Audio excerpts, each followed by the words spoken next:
tomato salsa. So I have this all ingredients: tomato, onion, chopped onion, tomato paste, sugar, lemon juice, white vinegar, salt, cumin powder, garlic, and chopped bell pepper. So these are all the ingredients. So we have to put all together in a frying pan.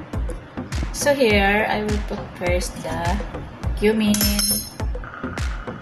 salt,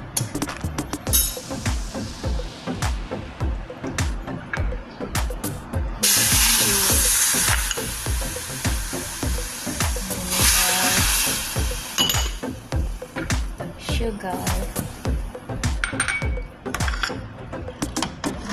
bell pepper, garlic,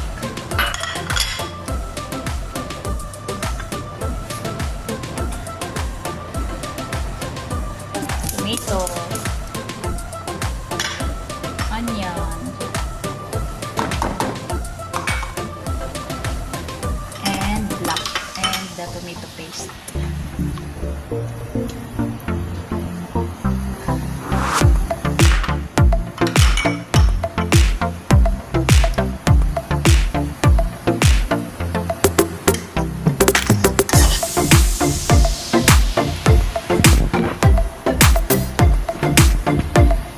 Just simmer for 30 minutes.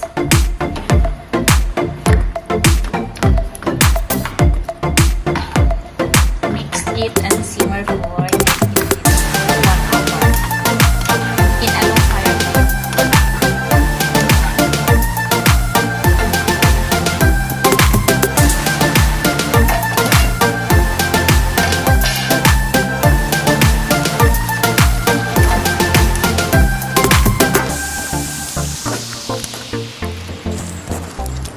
Now it's already cooked. Let's put in a clean container and refrigerate for 1 to 2 months.